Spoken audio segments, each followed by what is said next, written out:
goodmorningnews.in, जो आपको रखे सबसे आगे। देखिए, आपने खुद ही बोल दिया कि साजिश की जा रही है, तो जब ये साजिश है ही तो अब इसके ऊपर अब मैं और क्या टिप्पणी करूं। हकीकत है कि जिस तरीके से जनता दल यूनाइटेड पूरी तरीके से बौखला चुकी है, जिस तरीके से माननीय नीतीश कुमार जी अपनी हार से ऑलरेडी हताश हो चुके हैं, ये तो बात वो मान ही चुके हैं ना कि हार तो रहे ही हैं। जिस तरीके से ओपिनियन पोल्स या सर्वे जो उनके इंटरनल हो रहे हैं, उसमें ये बात स्पष्ट है कि मुख्यमंत्री हार रहे हैं। अब उसके बाद मेरे ऊपर व्यक्तिगत आरोप करें, जो बोलना है बोलें। देखिए, मैं अपने लक्ष्य से मैं भटकने वाला नहीं हूँ। मेरा लक्ष्य है बिहार को फर्स्ट बनाना, मेरा लक्ष्य है बिहार में सिर्फ विकास की बातें करना। ये लोग नैरेटिव बदलने की कोशिश कर रहे हैं, डेवलपमेंट की बात चल रही है, इनको पसंद नहीं आता कि भैया रोज़गार की बात क्यों हो रही है, पलायन की बात क्यों हो रही है। तो ये लोग नैरेटिव को बदलने का प्रयास कर रहे हैं कि भैया चिराग के ऊपर। अब मुझे क्या इस बात का भी प्रमाण देने की ज़रूरत है कि मेरे पिता के जाने से मुझे कितना दुख है? नहीं है। ये मुझे नीतीश कुमार जी को बताने की ज़रूरत पड़ेगी।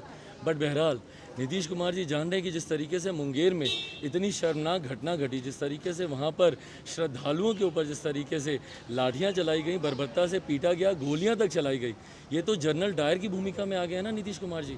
जिस तरीके से जनरल डायर ने वहाँ पर जलियांवाला बाग में जिस तरीके से निर्दोषों के ऊपर उन्होंने गोलियाँ चलाई थी, उन्हें मौत के घाट उतारा था, एग्जैक्टली वही सिचुएशन इन्होंने मुंगेर में क्रिएट कर दिया।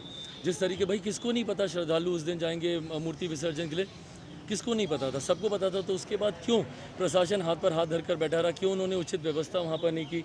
जस्ट बिकॉज कि आपके एक बहुत ही रसूखदार सहयोगी की सुपुत्री हैं वहाँ की स्थानीय एसपी, इसीलिए उनके ऊपर कोई कार्रवाई नहीं होगी या इसीलिए उनको संरक्षण मिलता रहेगा नीतीश कुमार जी का, ये भी गलत है। और जिस जनरल डायर की भूमिका में नीतीश कुमार जी आए हैं, उनको भी इस बात का जवाब देना होगा कि वहाँ पर माता के श्रद्धालुओं के ऊपर गोली क्यों चली, उनको मारा क्यों गया, उसमें से एक मृतक की जान क्यों गई और बाकी जितने अस्पताल में वहाँ पर घायल हैं उसके जिम्मेदार कौन है। आज प्रधानमंत्री जी आ रहे हैं पटना में, सभा है उनकी, क्या लगता है, उम्मीद है कुछ बोलेंगे? बिहार के विकास के लिए ज़रूर बोलेंगे और मैं चाहता हूँ, मैं सुनना चाहता हूँ कि प्रधानमंत्री जी बिहार के विकास के लिए और क्या नई बातें यहाँ पर करते हैं। बट बहरहाल पुनः वो मेरे प्रदेश आ रहे हैं, उसके लिए मैं उनका स्वागत करता हूँ अपनी तरफ से, अपनी पार्टी की तरफ से। 2014 के बाद पहली बार एक ऐसा मौका है जहाँ पर वो मेरे प्रदेश आ रहे हैं और मैं उनसे राजनीतिक परिस्थितियों की वजह से मिल नहीं पा रहा, तो उनसे मिलना नहीं मिल पाना ज़रूर मुझे थोड़ा सा खलता है। बट बहरहाल प्रधानमंत्री जी का स्वागत मेरे सवाल ये है कि जब प्रधानमंत्री पद के लिए नरेंद्र मोदी का चयन हुआ था, उस वक्त इसी जेडीयू पार्टी ने गठबंधन को तोड़ दिया था और आज फिर से प्रधानमंत्री के साथ मंच साझा करके 2014 में भी मौजूदा मुख्यमंत्री की प्रधानमंत्री बनने की ख्वाहिशें थीं। ये ख्वाहिशें अभी भी मरी नहीं हैं उनकी। आज भी वो किसी ना किसी चुपचाप तरीके से इस साठगांठ में है। देखिए, एनडीए में रहकर तो प्रधानमंत्री के दावेदार बन नहीं सकते।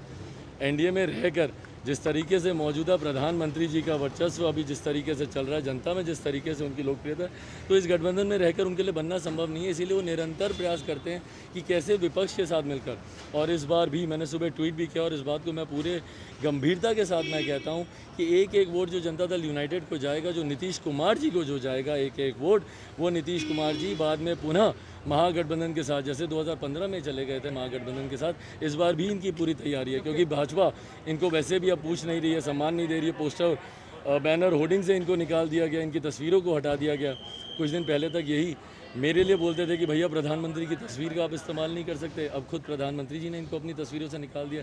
तो अब ये इस प्रयास में है कि कैसे ये वापस महागठबंधन के साथ 10 नवंबर को परिणामों के बाद ये उनके साथ हाथ मिलाएंगे, कांग्रेस राजद के साथ जाएंगे और पुनः 2024 में प्रधानमंत्री की अपनी दावेदारी पेश करेंगे। कहना है कि तेजस्वी के बी टीम के रूप में आप काम कर रहे हैं, संजय झा ने साफ साफ कहा। तेजस्वी की ए टीम के तौर पर नीतीश कुमार जी काम कर रहे हैं, इस बात को मैं स्पष्ट तौर से कह दूं।